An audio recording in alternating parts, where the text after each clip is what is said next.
ಆತ್ಮೀಯ 10ನೇ ತರಗತಿಯ ವಿದ್ಯಾರ್ಥಿಗಳಿಗೆ ನಮಸ್ಕಾರಗಳು. ಕಳೆದ ಕ್ಲಾಸ್ ಒಳಗೆ ನಾವು ಏನು ಕ್ವಶನ್ ಟ್ಯಾಗ್ ಬಗ್ಗೆ ಕಲ್ತಿದ್ವಿ. ಅದರಲ್ಲಿ ಪಾಸಿಟಿವ್ ಸ್ಟೇಟ್ಮೆಂಟ್ ಇದ್ದಿದ್ದನ್ನು ನೆಗೆಟಿವ್ ಸ್ಟೇಟ್ಮೆಂಟ್ ಆಗಿ ಯಾವ ರೀತಿ ಕ್ವಶನ್ ಟ್ಯಾಗ್ ಮಾಡೋದು ಮತ್ತು ಏನು ನೆಗೆಟಿವ್ ಸ್ಟೇಟ್ಮೆಂಟ್ ಇದ್ದಿದ್ದನ್ನು ಪಾಸಿಟಿವ್ ಆಗಿ ಯಾವ ರೀತಿ ಟ್ಯಾಗ್ ಕ್ವಶನ್ ಮಾಡೋದು ಅಂಥೇಳಿ ತಿಳ್ಕೊಂಡಿದ್ವಿ. ಇವತ್ತಿನ ಕ್ಲಾಸ್ ಒಳಗೆ ನಾವು ಮುಂದುವರಿದ ಭಾಗವಾಗಿ ಅದ್ರ ಬಗ್ಗೆ ತಿಳ್ಕೊಳ್ಳೋಣ. ಈಗ ಸ್ಕ್ರೀನ್ ಮೇಲೆ ನೋಡ್ತಿರ್ಬೋದು ನೀವು, ಇದು ನಿಮ್ಮ 10ನೇ ತರಗತಿಯ ಆ್ಯನ್ಯುವಲ್ ಕ್ವಶನ್ ಪೇಪರಲ್ಲಿ ಕೇಳಿರುವಂಥ ಒಂದು ಪ್ರಶ್ನೆ. ಅದರೊಳಗೆ ಕ್ವಶನ್ ಟ್ಯಾಗ್ ಬಗ್ಗೆ ಕೇಳ್ಯಾರ. ಅದನ್ನು ಇಲ್ಲಿ ವ್ಯಕ್ತಪಡಿಸ್ತೇನೆ ನಿಮ್ಮ ಮುಂದೆ. Choose the appropriate question tag and fill in the blank. Appropriate ಆಗಿರೋ ಕ್ವಶನ್ ಟ್ಯಾಗನ್ನು ಏನು ಮಾಡಿರಿ, ಸೆಲೆಕ್ಟ್ ಮಾಡಿರಿ. ಅದನ್ನು ಬ್ಲ್ಯಾಂಕ್ ಒಳಗೆ ತುಂಬ್ರಿ ಅಂತ ಕೊಟ್ಟಾರ. Rockets carry satellites and people in to the space. ನೋಡ್ರಿ, rockets carry satellites and people in to space ಅಂತ ಕೊಟ್ಟಾರ. ಇಲ್ಲಿ ಬ್ಲ್ಯಾಂಕ್ ಐತಿ. ಇಲ್ಲಿ ಏನು ಮಾಡ್ಬೇಕು, ನಾವು ಕ್ವಶನ್ ಟ್ಯಾಗ್ನ ಫಿಲ್ ಮಾಡ್ಬೇಕು. ಆಪ್ಷನ್ನು ಕೊಟ್ಟಿದ್ದಾರೆ. ಡಸಂಟ್ ದೇ ಎ ಆಪ್ಷನ್ ಇದೆ, ಬಿ ಆಪ್ಷನ್ ಡೋಂಟ್ ದೇ ಅಂತೈತಿ, ಆಮೇಲೆ ಸಿ ಆಪ್ಷನ್ ಡಿಡಂಟ್ ದೇ ಅಂತೈತಿ, ಡಿ ಆಪ್ಷನ್ ಡಿಡ್ ದೇ ಅಂತೂ ಐತಿ. ಹಂಗಂದ್ರೆ ನಾವು ಇದ್ರಾಗ ಅಪ್ರಾಪ್ರಿಯೇಟ್ ಕ್ವಶನನ್ನು ನಾವು ಸೆಲೆಕ್ಟ್ ಮಾಡಬೇಕಾಗತ್ತೆ. ನಾವು ಕಳೆದ ಕ್ಲಾಸ್ ಒಳಗೆ ಏನು ಹೇಳಿದ್ದೆ ಅಂತ ಹೇಳಿದ್ರೆ ನಿಮ್ಗೆ, ನೆಗೆಟಿವ್ ಸ್ಟೇಟ್ಮೆಂಟ್ ಒಳಗೆ ಯಾವ ರೀತಿ ನಾವು ಪಾಸಿಟಿವ್ ಮಾಡೋದು ನಾಟ್ ಇರ್ತಿತ್ತು ನೆಗೆಟಿವಲ್ಲಿ ಸ್ಟೇಟ್ಮೆಂಟ್ ಒಳಗೆ. ಆದ್ರೆ ಪಾಸಿಟಿವ್ ಒಳಗೆ ನಾವು ನಾಟ್ ರಿಮೂವ್ ಮಾಡಿ ಹಚ್ಬಿಡ್ತಿದ್ವಿ. ಬಟ್ ಇಲ್ಲಿ ಯಾವುದೇ ರೀತಿಯ ನಮಗೆ ಸ್ಟೇಟ್ಮೆಂಟ್ ನೆಗೆಟಿವ್ ಪಾಸಿಟಿವ್ ಅಂತೇಳಿ ನಾಟ್ ಅನ್ನೋ ವರ್ಡ್ ಇಲ್ಲ. ಹಾಗಾಗಿ ಇದರ ಬಗ್ಗೆ ನಾವು ತಿಳ್ಕೊಳಕ್ಕೆ ಸ್ಟೆಪ್ಪನ್ನು ಅರ್ಥ ಮಾಡ್ಕೊಳ್ಳೋನು. ಕೊನೆಯದಾಗಿ ಅವರು ಯಾವ ಆನ್ಸರನ್ನು ನಮಗೆ ಡಿಸ್ಪ್ಲೇ ಮಾಡಿದ್ದಾರೆ, ಕೊಟ್ಟಾರ ಅಂಥೇಳಿ ನಾವು ಗೌರ್ಮೆಂಟ್ನವರು KSE ಅವರು ನೋಡೋಣ. ಹಂಗಂದ್ರೆ ಲೆಟ್ ಸ್ಟಾರ್ಟ್. ಇಲ್ಲಿ ನೋಡ್ಬೋದು ನೀವು. ಮೊದಲಿಗೆ rockets carry satellites and people in to the space ಅಂತೈತಲ್ಲ, ಇಲ್ಲಿ ಕೊಟ್ಟಂಥ ವಾಕ್ಯವು ಧನಾತ್ಮಕ ಅಥವಾ ಋಣಾತ್ಮಕ ವಾಕ್ಯವೆಂದು ನೋಡಬೇಕು. ಮೊದಲನೇ ಕೆಲಸ ಏನು ಸೆಂಟೆನ್ಸ್ ಕೊಟ್ಟಾರಲ್ಲ ವಾಕ್ಯ, ಅದು ಧನಾತ್ಮಕವಾಯಿತು, whether it is positive sentence or it's a negative sentence ಅನ್ನೋದ್ರ ಬಗ್ಗೆ ನಾವು ಫಸ್ಟ್ ತಿಳ್ಕೊಬೇಕಾಗತ್ತೆ. Rockets carry satellites and people in to space ಅಂತ ಕೊಟ್ಟಾರ. ನೋಡ್ರಿ, ಇದರೊಳಗೆ ಫಸ್ಟಿಗೆ ಏನಪ್ಪ ಅಂತ ಹೇಳಿದ್ರೆ, ಇದು rockets carry satellites and people in to ಸ್ಪೇಸ್. ರಾಕೆಟ್ಸ್ ಅನ್ನೋದೇನಿದು ಸಬ್ಜೆಕ್ಟ್ ಆಯಿತು, ಕ್ಯಾರಿ ಅಂತ ಅನ್ನೋದು ಮೇನ್ ವರ್ಬ್ ಆಯಿತು, ಅದೇ ರೀತಿ satellites and people in to space ಅನ್ನೋದು ಇದೇನಾಯಿತು, ಆಬ್ಜೆಕ್ಟ್ ಆಯಿತು. ಆಬ್ಜೆಕ್ಟ್ ಆಯಿತು. ಒಂದು ಸೆಂಟೆನ್ಸ್ನ ಫಸ್ಟಿಗೆ ಈ ರೀತಿ ವರ್ಗೀಕರಣ ಮಾಡ್ಕೋಬೇಕು ನಾವು. ಹಾಗಾದ್ರೆ ಇದು ಕೊಟ್ಟಂಥ ವಾಕ್ಯ ಏನಾಯ್ತಪ್ಪ, ಪಾಸಿಟಿವ್ ಆಯಿತು ಅಥವಾ ನೆಗೆಟಿವ್ ಆಯಿತು? Yes, very good. ಇದು ಪಾಸಿಟಿವ್ ಸೆಂಟೆನ್ಸ್ ಐತಿ. Rockets carry satellites and people in to the space. ರಾಕೆಟ್ಗಳು ಕ್ಯಾರಿಯನ್ನು ತೆಗೆದುಕೊಳ್ಳೋದು, ಸ್ಯಾಟಲೈಟ್ಗಳನ್ನು ಮತ್ತು ಮನುಷ್ಯರನ್ನು ಏನು ಮಾಡೋದು, ಸ್ಪೇಸಿಗೆ ತೊಗೊಂಡು ಹೋಗ್ತಾವೆ. ಅಂದರೆ ಇದು ಒಂದು ಪಾಸಿಟಿವ್ ಸೆಂಟೆನ್ಸ್ ಐತಿ ಅಂತ. Subject, main verb, object. ಈ ರೀತಿಯಾಗಿ ನಾವು ಮೊದಲಿಗೆ ವಾಕ್ಯ ಪಾಸಿಟಿವ್ ಆಯಿತು ಅಥವಾ ನೆಗೆಟಿವ್ ಆಯಿತು ಅನ್ನೋದನ್ನು ತಿಳ್ಕೊಬೇಕಾಗ್ತದೆ. ಇದಾದಮೇಲೆ ಈಗ ವಿದೌಟ್ ಆಕ್ಸಿಲರಿ ವರ್ಬ್ ಸೆಂಟೆನ್ಸಸ್ ಇರ್ತಾವೆ ನಿಮ್ಮ ಕ್ವಶನ್ ಪೇಪರ್ನಾಗ. ವಿದೌಟ್ ಆಕ್ಸಿಲರಿ ಸೆಂಟೆನ್ಸ್ ಇಲ್ಲೇ ಇಲ್ಲ. ಹಾಗಾಗಿ ಕೊಟ್ಟಾರ ಹೆಲ್ಪಿಂಗ್ ವರ್ಬ್ ಇಲ್ಲೇ ಇಲ್ಲ. ಅದನ್ನು ಕೊಟ್ಟಾರ. ವಿದೌಟ್ ಆಕ್ಸಿಲರಿ ವರ್ಬ್ಸ್ ಅಂದರು ಒಂದು, ಹೆಲ್ಪಿಂಗ್ ವರ್ಬ್ಸ್ ಅಂದರು ಒಂದು, ಮತ್ತು ಅದು ಏನು ಸಹಾಯಕ ಕ್ರಿಯಾಪದಗಳು ಅಂತ ಕನ್ನಡದಾಗ ಕರಿತೀವಿ ಅದು. ಇಲ್ಲಿ ನೋಡ್ರಿ, simple sentence. Simple present tense ಅಂತೇಳಿ ಫಸ್ಟಿಗೆ, ಮತ್ತು ಸಿಂಪಲ್ ಪಾಸ್ಟ್ ಟೆನ್ಸ್ ಅಂತೇಳಿ ಎರಡು ಟೆನ್ಸ್ ಒಳಗೆ ನಮಗೆ ಟ್ಯಾಗ್ಗಳು ಬರ್ತಾವೆ. ಸಿಂಪಲ್ ಪ್ರೆಸೆಂಟ್ ಒಳಗೆ ಏನಾದ್ರು ಸೆಂಟೆನ್ಸ್ ಇದ್ರೆ ಆವಾಗ ನಾವು ಡೂ ಅಂತ ಉಪಯೋಗ ಮಾಡಬೇಕು. ಮತ್ತು ಸಿಂಪಲ್ ಪ್ರೆಸೆಂಟ್ ಒಳಗೆ ಡೂ ಮತ್ತು ಡಸ್ ಎರಡೂ ಯೂಸ್ ಮಾಡಬೇಕು. ಮತ್ತು ಡೂ ಸಿಂಪಲ್ ಪ್ರೆಸೆಂಟ್ ಒಳಗೆ ಯಾವುದ್ರ ಜೊತೆ ಯೂಸ್ ಮಾಡ್ಬೇಕ್ರಿ ಸರ್ ಅಂತ ಕೇಳಿದ್ರೆ ನೀವು ಐ, ವಿ, ಯು ಮತ್ತು ದೇ. ಐ, ವಿ, ಯು ಮತ್ತು ದೇ ಅಂತ ಬಂದ್ರೆ ಆವಾಗ ಡೂ ಅಂತ ಯೂಸ್ ಮಾಡಬೇಕು. ಟ್ಯಾಗ್ ಕ್ವಶನ್ ಏನಿರ್ತದಲ್ಲಿ ಡೂ ಅಂತ ಯೂಸ್ ಮಾಡಬೇಕು. I play, do I, I play ಅಂತ ಹೇಳಿ ಡೋಂಟ್ ಐ, ಡೂ ನಾಟ್ ಅಂತ ಬರ್ತದೆ. ಅದೇ ರೀತಿ ಹೀ, ಶಿ, ಇಟ್ ಅಂತ ಜೊತೆಗೆ ಬಂದ್ರೆ, ಹೀ ಮತ್ತು ಶಿ, ಇಟ್ ಬಂದಾಗ ಅವಾಗ ನಾವೇನು ಮಾಡಬೇಕು, ಡಸನ್ನು ಯೂಸ್ ಮಾಡಬೇಕು. ಅಥವಾ ವರ್ಬ್ ಪ್ಲಸ್ ಎಸ್ ಅಥವಾ ಇ ಎಸ್ ಅಂತ ಬಂದ್ರೆ ಆವಾಗ ಸಹ ನಾವು ಯೂಸ್ ಮಾಡಬೇಕಾಗ್ತದೆ ಡಸನ್ನು. ನೋಡಿ, ಸಿಂಗ್ಸ್, ಗೋಸ್ ಅಂತ ಬಂದಾಗೂ ಸಹಿತ ಹಂಗೆ ಯೂಸ್ ಮಾಡ್ಬೇಕು ನಾವು. ಇನ್ನು ಸಿಂಪಲ್ ಪಾಸ್ಟ್ ಒಂದು ಉಳಿತದೆ. ಸಿಂಪಲ್ ಪಾಸ್ಟ್ ಒಳಗೆ ಏನಪ್ಪ ಅಂತ ಹೇಳಿದ್ರೆ ಡಿಡ್ಡನ್ನು ಯೂಸ್ ಮಾಡಬೇಕು. ಡಿಡ್ ಅಂದರೆ ಸಿಂಪಲ್ ಪಾಸ್ಟ್ ಟೆನ್ಸ್ ಒಳಗೆ ಬಂದಾಗ ಡಿಡ್ ಯೂಸ್ ಮಾಡಬೇಕಾಗ್ತದೆ. ಸೊ ಈ ರೀತಿಯಾಗಿ ನಾವು ಸಿಂಪಲ್ ಪ್ರೆಸೆಂಟ್ ಒಳಗೆ ವಾಕ್ಯ ಐತಿನೋ ಅಥವಾ ಸಿಂಪಲ್ ಪಾಸ್ಟ್ ಒಳಗೆ ಐತೋ ಅಂಥೇಳಿ ನಾವು ತಿಳ್ಕೊಳ್ಳೋದು ಎರಡನೇ ಮುಖ್ಯವಾದ ಕೆಲಸ ಆಗಿರ್ತದೆ. ಸೊ ಹಾಗಂದ್ರೆ ಇನ್ನೂ ಶಾರ್ಟ್ಕಟ್ ಮೆಥಡ್ ಒಳಗೆ ನೋಡೋದಾದ್ರೆ ಇದನ್ನು ಸಿಂಗ್ ಅಂತ ಐತಲ್ಲ, ಸೊ ಆವಾಗ V1 ಏನು ಮಾಡ್ಬೇಕು ನಾವು ಡೂ ಅಂತ ಯೂಸ್ ಮಾಡಬೇಕು. ಸಿಂಗ್ಸ್ ಅಥವಾ ES ಅಂತಿದ್ರ ಜೊತೆಗೆ ಅಲ್ಲಿ ಡಸ್ ಅಂತ ಯೂಸ್ ಮಾಡಬೇಕು. ಮತ್ತು V2 ಸ್ಯಾಂಗ್ ಅಂತಿದ್ರೆ ಅದನ್ನು ಡಿಡ್ ಅಂತ ಯೂಸ್ ಮಾಡಬೇಕು. ಅರ್ಥ ಆಯಿತು? ಸೊ ಸ್ಯಾಂಗ್ ಅಂತಿದ್ದಾಗ ಡಿಡ್ ಯೂಸ್ ಮಾಡಿರಿ, ಸಿಂಗ್ಸ್ ಅಂತಿದ್ದಾಗ ಡಸ್ ಯೂಸ್ ಮಾಡಬೇಕು, ಸಿಂಗ್ ಅಂತಿದ್ದಾಗ V1 ಡೂನ ಯೂಸ್ ಮಾಡಬೇಕಾಗ್ತದೆ ನಾವು. ಸೊ ಅದಾದಮೇಲೆ ನೆಕ್ಸ್ಟ್ ಸ್ಟೆಪ್ ಏನೈತಪ್ಪ ಅಂತ ಹೇಳಿದ್ರೆ find out the tense of the sentence. ಅವಾಗ ಹೇಳ್ದಂಗೆ ಟೆನ್ಸ್ ಏನು ಒಂದು ವಾಕ್ಯ ಯಾವ ಕಾಲದೊಳಗೈತಿ ಅದನ್ನು ನಾವು ಫಸ್ಟ್ ತಿಳ್ಕೊಬೇಕಾಗ್ತದೆ. ವಾಕ್ಯದ ಕಾಲವನ್ನು ಕಂಡುಹಿಡೀರಿ ಫಸ್ಟ್. ನೋಡ್ರಿ, ರಾಕೆಟ್ಸ್ ಕ್ಯಾರಿ, ಇಲ್ಲಿ ಕೊಟ್ಟಾರವರು rockets carry satellites and people into space ಅಂತ ಮುಂದುವರೆದ ಭಾಗ ಇತ್ತು. ನಾ ಬರೀ ಇಲ್ಲಿ ರಾಕೆಟ್ಸ್ ಕ್ಯಾರಿ ಸ್ಯಾಟಲೈಟ್ಸ್ ಅಂತ ತೊಗೊಂಡು ನಿಮ್ಗೆ ಟ್ಯಾಗ್ ಕ್ವಶನ್ ಮಾಡೋದು ಹೆಂಗೆ ಅಂತೇಳಿ ಕಲಿಸಾತೀನಿ. ಓಕೆ ನೋಡಿ, ರಾಕೆಟ್ಸ್ ಅನ್ನೋದು ಆಲ್ರೆಡಿ ಹೇಳ್ದಂಗೆ ಸಬ್ಜೆಕ್ಟ್ ಐತಿ ಇಲ್ಲೇ, ಆಮೇಲೆ ಕ್ಯಾರಿ ಅನ್ನೋದು ಇಲ್ಲೇ ಮೇನ್ ವರ್ಬ್ ಐತಿ, ಅದೇ ರೀತಿ ಸ್ಯಾಟಲೈಟ್ಸ್ ಅನ್ನೋದು ಆಬ್ಜೆಕ್ಟ್ ಐತಿ. Okay, satellites and people into space ಅಂತಿದ್ರೆ ಅದು ಆಬ್ಜೆಕ್ಟ್ ಅಂತ ಇದು ಮುಂದುವರೆದ ಭಾಗ. ಸೊ ಇದು ಸಿಂಪಲ್ ಪ್ರೆಸೆಂಟ್ ಒಳಗೆ ಐತಿ. ಟೆನ್ಸ್ ಯಾವುದಪ್ಪ ಅಂತ ಹೇಳಿದ್ರೆ ಸಿಂಪಲ್ ಪ್ರೆಸೆಂಟ್ ಒಳಗೆ ಇದು ಐತಿ ಅಂಥೇಳಿ ನಾವು ತಿಳ್ಕೊಂಡ್ವಿ. ಓಕೆ, ಮೊದಲಿಗೆ ನಾವು ಯಾವ ಕಾಲ ಅಂತ ಗೊತ್ತು ಮಾಡ್ಕೊಂಡ್ವಿ. ಹಂಗಾರೆ ಮುಂದೆ ನೋಡ್ರಿ, ಈಗ ಯೂಸ್ ದ ಫಾರ್ಮುಲಾ ಯೂಸ್ ಮಾಡೋಣ ನಾವು ಸ್ಟೆಪ್ 3 ಒಳಗೆ. ನೀವು ಮೊದಲನೇ ಫಾರ್ಮುಲಾ ಏನು ಒಂದನೇ ಕ್ಲಾಸ್ ಒಳಗೆ ಹೇಳಿದ್ದೆ ನಿಮ್ಗೆ, ಪಾಸಿಟಿವ್ ಇದ್ದಾಗ ನೆಗೆಟಿವ್ ಮಾಡಿರಿ, ನೆಗೆಟಿವ್ ಸೆಂಟೆನ್ಸ್ ಇದ್ದಾಗ ಅದನ್ನು ಪಾಸಿಟಿವ್ ಮಾಡಿರಿ ಅಂತ ಹೇಳಿದ್ದೆ. ಸೊ ಅದನ್ನು ಇಲ್ಲಿ ನಾವು ಅಪ್ಲೈ ಮಾಡಿಕೊಂಡು ಪಾಸಿಟಿವ್ನ ನೆಗೆಟಿವ್ ಮಾಡೋಣ, ನೆಗೆಟಿವ್ನ ಪಾಸಿಟಿವ್ ಆಗಿ ಮಾಡೋಣ. ಹಾಗಂದು ನೋಡಿರಿ, ನೀವು ಪಾಸಿಟಿವ್ ಅಂತ ಇದ್ದಾಗ, ಸೊ ಪಾಸಿಟಿವ್ ಸ್ಟೇಟ್ಮೆಂಟ್ ಅಂತ ಇದ್ದಾಗ helping verb plus NT, not the abbreviation NT ಹೇಳಿ ನಿಮ್ಗೆ ಆಲ್ರೆಡಿ. ಸೊ ಪಾಸಿಟಿವ್ ಸ್ಟೇಟ್ಮೆಂಟ್ ಇದ್ದಾಗ helping verb plus not plus pronoun ಅಂತ ಬರ್ತದೆ. ಸೊ ಪಾಸಿಟಿವ್ ಇದ್ದಾಗಿದು ನೋಡ್ರಿ, ನಾಟ್ ಬರ್ತತಿ. ಪಾಸಿಟಿವ್ ಸ್ಟೇಟ್ಮೆಂಟ್ ಇದ್ದಾಗ ನಾಟ್ ಟ್ಯಾಗ್ ಒಳಗೆ ಬರ್ತದೆ. ಸೊ ಹಂಗಂದ್ರೆ ಇದನ್ನು ನಾವು ಮಾಡೋಣ ನೋಡ್ರಿ.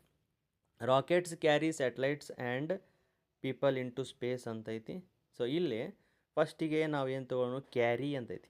ಸೊ ಕ್ಯಾರಿ ಅಂತಿದ್ದಾಗ ನೋಡ್ರಿ, ಹೆಲ್ಪಿಂಗ್ ವರ್ಬ್ ಇಲ್ಲಿ ಕ್ಯಾರಿ ಅಂತಿದ್ದಾಗ ನಾ ಹೇಳಿದೆ ನಿಮ್ಗೆ ಸಿಂಪಲ್ ಪ್ರೆಸೆಂಟ್ ಇದ್ದಾಗ ಕ್ಯಾರಿ ಅಂತಿದ್ದಾಗ ಡೂ, ಕ್ಯಾರೀಸ್ ಅಂತಿತ್ತು ಅಂತ ಹೇಳಿದ್ರೆ ಡಸ್, ಕ್ಯಾರೀಡ್ ಅಂತಿದ್ರೆ ಡಿಡ್.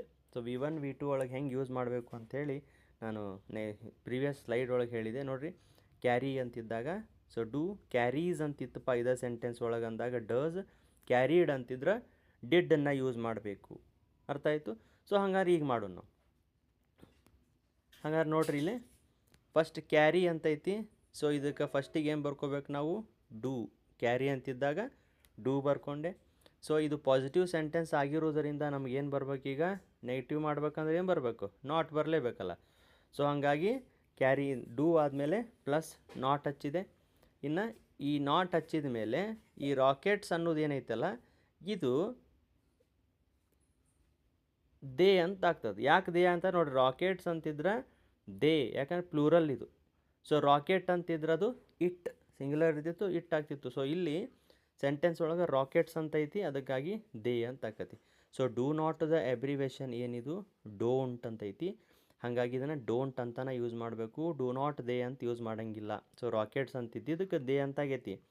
ಅದ ಏನಾರು ರಾಕೆಟ್ ಅಂತಿತ್ತು ಅಂತ ಹೇಳಿದ್ರಿ, ಇದು ಇಟ್ ಅಂತ ಕಿತ್ತಿದು, ಇಟ್ ಅಂತ ಕಿತ್ತು. ಅರ್ಥ ಆಯಿತು? ಸೊ ಹಾಗಾಗಿ ಇದಕ್ಕೆ ಉತ್ತರ ಏನಾಗ್ತದಪ್ಪ ಅಂದ್ರೆ ಡೋಂಟ್ ದೇ. ಏನಾಗ್ತದೆ, ಡೋಂಟ್ ದೇ. ಆನ್ಸರ್ ಏನಾಗಬೇಕು ಇದಕ್ಕೆ, ಡೋಂಟ್ ದೇ. ಹೌದಾ, ಡೋಂಟ್ ದೇ ಮುಂದೆ ಕ್ವಶನ್ ಮಾರ್ಕ್ ಬರಲೇಬೇಕು, don't they question mark. So ಹಾಗಾಗಿ rocket carry satellites and people into space ಅಂದಾಗ ಡೋಂಟ್ ದೇ ಅನ್ನುವಂಥ ಇದಕ್ಕೊಂದು ಟ್ಯಾಗ್ ಕ್ವಶನ್ ಸರಿಯಾಗಿ ಹೊಂದುತ್ತತಿ ಅಂತೇಳಿ ನಾವು ಫಾರ್ಮುಲಾ ಯೂಸ್ ಮಾಡಿ ನಾವು ಮಾಡ್ಕೊಂಡ್ವಿ. ಹಾಗಾದ್ರೆ see that the given sentence is a positive or negative ನಾವು ನೋಡ್ಕೊಂಡಿದ್ವಿ. ಈಗ ಇಷ್ಟೊತ್ತನ ಪಾಸಿಟಿವ್ ಸೆಂಟೆನ್ಸ್ ಇತ್ತು, ಅದೇ ಸೆಂಟೆನ್ಸನ್ನು ನಾನು ಈಗೇನು ಮಾಡ್ತೀನಿ ನಿಮ್ಗೆ ನೆಗೆಟಿವ್ ಆಗಿ ಕೊಟ್ಟು ಆಲ್ರೆಡಿ ಅದನ್ನು ಪಾಸಿಟಿವ್ ಆಗಿ ಮಾಡೋಕ್ಕೆ ಪ್ರಯತ್ನ ಪಡೋಣ. ಪಾಸಿಟಿವ್ ಇತ್ತು ನೆಗೆಟಿವ್ ಮಾಡಿಬಿಟ್ವಿ ನಾವು. ಹಾಗಾದ್ರೆ ಈಗ ನಾವು ಅದೇ ಸೆಂಟೆನ್ಸ್ ನೆಗೆಟಿವ್ ಮಾಡಿ ಪಾಸಿಟಿವ್ ಟ್ಯಾಗ್ ಕ್ವಶನ್ ಮಾಡೋದು ನೋಡೋಣ. ನೋಡಿರಿ, ಕೊಟ್ಟಂಥ ವಾಕ್ಯವು ಧನಾತ್ಮಕ ಅಥವಾ ಋಣಾತ್ಮಕ ವಾಕ್ಯವೆಂದು ನೋಡಿ ನಿರ್ಧರಿಸಿ. ಹೌದಾ, rockets do not carry satellites and people in to space. ಹೌದಾ? ಅವಾಗೇನಿತ್ತು? Rockets carry satellites and people in to space ಅಂತಿತ್ತು. ನಾವು ಆಲ್ರೆಡಿ ಅಲ್ಲಿ ಏನು ಮಾಡಿದ್ವಿ? ಡೋಂಟ್ ದೇ ಅಂತ ಹಚ್ಚಿದ್ವಿ. ಹೌದಾ? ಓಕೆ, ಅಲ್ಲೇ ಪಾಸಿಟಿವ್ ಇತ್ತು, ನೆಗೆಟಿವ್ ಮಾಡಿದ್ವಿ. ಇಲ್ಲಿ rockets do not carry satellites and people in to space ಅಂತ ಐತಿ. ಹಂಗೆ ನಾವೀಗ ಏನು ಮಾಡೋಣ ರೀ? ಫಸ್ಟಿಗೆ ಏನು ಮಾಡೋಣ? ರಾಕೆಟ್ಸ್ ಡೂ ನಾಟ್, ಅದೇ ರೀತಿ carry satellites and people in to space. ಹೌದಾ? ರಾಕೆಟ್ಸ್ ಅನ್ನೋದು ಸಬ್ಜೆಕ್ಟ್ ಐತಿ, ಡೂ ಅನ್ನೋದು ಹೆಲ್ಪಿಂಗ್ ವರ್ಬ್ ಐತಿ, ನಾಟ್ ಅನ್ನೋದು ಬಂದೈತೆ ನೋಡ್ರಿ ಇಲ್ಲಿ. ಭಾಳ ಇಂಪಾರ್ಟೆಂಟ್. ನಾಟ್ ಅನ್ನೋದು ಬಂದಾಗ ಈ ನೆಗೆಟಿವ್ ಸೆಂಟೆನ್ಸನ್ನು ಸೂಚಿಸುತ್ತೆ. ನಾಟ್ ಅಂತ ಯಾವುದೋ ವಾಕ್ಯದಾಗ ಬಂದರೂ ಸಹಿತ ಅದು ನೆಗೆಟಿವ್ ಸ್ಟೇಟ್ಮೆಂಟ್ ಅಂತೇಳಿ ನಾವು ತಿಳ್ಕೊಬೇಕಾಗ್ತದೆ. ಸೊ ಕ್ಯಾರಿ ಅನ್ನೋದು ಮೇನ್ ವರ್ಬ್ ಮತ್ತು satellites and people in to space ಅನ್ನೋದು ಆಬ್ಜೆಕ್ಟ್ ಆಗ್ತದೆ. ಸೊ ಹಿಂಗೆ ಫಸ್ಟಿಗೆ ನಾವು ಸೆಂಟೆನ್ಸನ್ನು ಒಡೆದು ಭಾಗ ಮಾಡ್ಕೋಬೇಕು. Subject, helping verb, main verb, object. Subject, helping verb, object ನಾವು ಗುರುತಿಸ್ಕೊಂಡ್ರೆ ಸಾಕು. ಇಲ್ಲಿ ಟ್ಯಾಗ್ ಕ್ವಶನ್ ಮಾಡೋದು ಭಾಳ ಈಸಿ ಆಗ್ತದೆ. ಸೊ ಹಂಗಾರೆ ಇಲ್ಲಿ ಕ್ವಶನ್ ಏನು ಈ ಸ್ಟೇಟ್ಮೆಂಟ್ ಒಳಗೆ ಇದು ನೆಗೆಟಿವ್ ಸ್ಟೇಟ್ಮೆಂಟ್ಸ್ ಆಗೈತಿ ಇದು. ಸೊ ನೆಗೆಟಿವ್ ಸ್ಟೇಟ್ಮೆಂಟ್ ಇದ್ದಾಗ ನಾವು ಯಾವ ರೀತಿ ಫಾರ್ಮುಲಾ ಯೂಸ್ ಮಾಡಿ ನಾವು ಇದನ್ನು ಟ್ಯಾಗ್ ಕ್ವಶನ್ ಮಾಡೋದು ಹಂಗೆ ನೋಡೋಣ ರೀ. ನೋಡಿ, use the formula. So negative statement ಇದ್ದಾಗ ಹೆಲ್ಪಿಂಗ್ ವರ್ಬ್ ಪ್ಲಸ್ ಪ್ರನೌನ್ ಅಷ್ಟೇ ಬರ್ತಾವೆ. ಪಾಸಿಟಿವ್ ಸ್ಟೇಟ್ಮೆಂಟ್ ಇದ್ದಾಗ ಹೆಲ್ಪಿಂಗ್ ವರ್ಬ್ ಜೊತೆಗೆ ನಾಟ್ ಬಂದು ಪ್ರನೌನ್ ಬರ್ತೈತಿ. ನೆನ್ಪಿಟ್ಕೋರಿ, ಹೆಲ್ಪಿಂಗ್ ವರ್ಬ್ ಜೊತೆಗೆ ನಾಟ್ ಬಂದು ಅದು ಪ್ರನೌನ್ ಬಂದ್ರೆ ಅದು ಏನದು? ಪಾಸಿಟಿವ್ ಸೆಂಟೆನ್ಸ್ ಇದ್ದಾಗ. ಆಲ್ರೆಡಿ ನೆಗೆಟಿವ್ ಸ್ಟೇಟ್ಮೆಂಟ್ ಐತಿದು, ಅದಕ್ಕೆ ಫಾರ್ಮುಲಾ ಏನು? ಹೆಲ್ಪಿಂಗ್ ವರ್ಬ್ ಪ್ಲಸ್ ಪ್ರನೌನ್ ಬಂದ್ರೆ ಮುಗೀತು. ಹೌದಾ? Rockets do not carry satellites and people in to space. Do not. ಹೌದಾ? ಮಾಡಿರಿ ಹಂಗದ. ಫಸ್ಟಿಗೆ ಏನು ಮಾಡೋನು? ಡೂ ಅಂತೈತಿ, ತೆಗೆದೆ ಡೂ ಹೊರಗೆ ತೊಗೊಂಡ್ವಿ. ಆಮೇಲೆ ಆಲ್ರೆಡಿ ನಾಟ್ ಐತಿ, ಇಲ್ಲಿ ನಾಟ್ ನಾವು ಬರೆಯಂಗಿಲ್ಲ, ನಾಟ್ ಆಲ್ರೆಡಿ ಕೊಟ್ಬಿಟ್ಟ ನಾವು. ಸೊ ಹಂಗೆ ರಾಕೆಟ್ಸ್ ಒಂದು ಉಳಿತು. ರಾಕೆಟ್ಸಿಗೆ ಆವಾಗ ಹೇಳ್ದಂಗೆ ಏನಿದು? ದೇ ಪ್ಲೂರಲ್ ಐತಿ, ರಾಕೆಟ್ಸ್ಗಳು. ಹೌದಾ? ಪ್ಲೂರಲ್ ಐತಿ. ರಾಕೆಟ್ ಅಂತ ಅಷ್ಟೇ ಇದ್ದಿದ್ರೆ ಇದೇನಾಕಿತ್ತು? ಇಟ್ ಅಕ್ಕಿತ್ತು. ಸೊ ರಾಕೆಟ್ಸ್ ಅಂತ ಐತಿ, ದೇ ಆಯ್ತು. ನಾಟ್ ತೆಗೆದ್ವಿ, ಏನಾತೀಗ? Do they. Do they question mark ಬರ್ಬೇಕು. ಸೊ ಇದೇನಾಯಿತು ನೋಡಿ, rockets do not carry satellites and space, sorry satellites and people in to space ಅಂತ ಹೇಳಿದ್ರೆ ಅಲ್ಲಿಗೆ ನಾಟ್ ರಿಮೂವ್ ಮಾಡಿದ್ರೆ ನಮಗೆ ಉತ್ತರ ಡೂ ದೇ. ನಾಟ್ ರಿಮೂವ್ ಮಾಡಿದ್ರೆ ಡೂ ದೇ, ಡೂ ದೇ ಮುಗೀತು. ಇಷ್ಟ. ನೆಗೆಟಿವ್ ಇದ್ದಿದ್ದು ಪಾಸಿಟಿವ್ ಮಾಡೋದು, ಪಾಸಿಟಿವ್ ಇದ್ದಿದ್ದು ನೆಗೆಟಿವ್ ಮಾಡೋದು. ಆದ್ರೆ ಯಾವಾಗ ಆಕ್ಸಿಲರಿ ವರ್ಬ್ಸ್ ಅಥವಾ ಹೆಲ್ಪಿಂಗ್ ವರ್ಬ್ ಇರದೇ ಇರುವಾಗ ನಮಗೆ ಭಾಳ ಇಂಪಾರ್ಟೆಂಟ್ ಏನು ಅಂದ್ರೆ ಅದು whether it is a simple present tense ಒಳಗೈತು ಅಥವಾ ಸಿಂಪಲ್ ಪಾಸ್ಟ್ ಟೆನ್ಸ್ ಒಳಗೈತು ಅನ್ನೋದನ್ನು ನೋಡೋದು ಅಥವಾ ತಿಳ್ಕೊಳ್ಳೋದು ಭಾಳ ಪ್ರಮುಖವಾದ ಅಂಶ. ಇದು ನಮ್ಗೆ ಆಕ್ಸಿಲರಿ ವರ್ಬ್ ಅಥವಾ ಹೆಲ್ಪಿಂಗ್ ವರ್ಬ್ ಇದ್ದರೆ ಭಾಳ ಈಸಿ ಮಾಡೋದು. ಯಾಕಂದ್ರೆ ನಾಟ್ ಇದ್ದರೆ ನಾಟ್ ರಿಮೂವ್ ಮಾಡಿ ಟ್ಯಾಗ್ ಕ್ವಶನ್ ಮಾಡ್ತೀವಿ. ಆದರೆ ಆಕ್ಸಿಲರಿ ವರ್ಬ್ ಅಥವಾ ಹೆಲ್ಪಿಂಗ್ ವರ್ಬ್ ಇರದೇ ಇರೋ ಸಂದರ್ಭದೊಳಗೆ ನಾವು ಈ ರೀತಿಯಾಗಿ ಏನು ಮಾಡಬೇಕು? ಕ್ವಶನನ್ನು, ಏನು ಸೆಂಟೆನ್ಸನ್ನು ನಾವು ಟೆನ್ಸ್ ಯಾವುದು ಅಂತೇಳಿ ತಿಳ್ಕೊಂಡು ಮುಂದುವರಿಬೇಕಾಗ್ತದೆ. ಹಂಗೆ ನೋಡ್ರಿ, formula of a question tag ಬಂದ್ಬಿಡೋಣ ನಾವೀಗ. ಫಾರ್ಮುಲಾ ಆಫ್ ಅ ಕ್ವಶನ್ ಟ್ಯಾಗಿಗೆ ಬರೋನು. ಪಾಸಿಟಿವ್ ಸ್ಟೇಟ್ಮೆಂಟ್ ಇದ್ರೆ helping verb plus not plus pronoun. ನೆನಪಿಡೋರು, ಪಾಸಿಟಿವ್ ಸ್ಟೇಟ್ಮೆಂಟ್ ಇದ್ರೆ ನಾಟ್ ನೆಗೆಟಿವ್ ಒಳಗೆ ಬರಲೇಬೇಕು. ನೆಗೆಟಿವ್ ಸ್ಟೇಟ್ಮೆಂಟ್ ಇತ್ತು ಅಂತೇಳಿ ಹೆಲ್ಪಿಂಗ್ ವರ್ಬ್ ಪ್ಲಸ್ ಪ್ರನೌನ್ ಬರಬೇಕು. ನಾಟ್ ಇಲ್ಲಿ ಬರೋಂಗಿಲ್ಲ. ನೆಗೆಟಿವ್ ಇದ್ರೆ ಪಾಸಿಟಿವ್ ಟ್ಯಾಗ್, ಪಾಸಿಟಿವ್ ಇದ್ರೆ ನೆಗೆಟಿವ್ ಟ್ಯಾಗ್.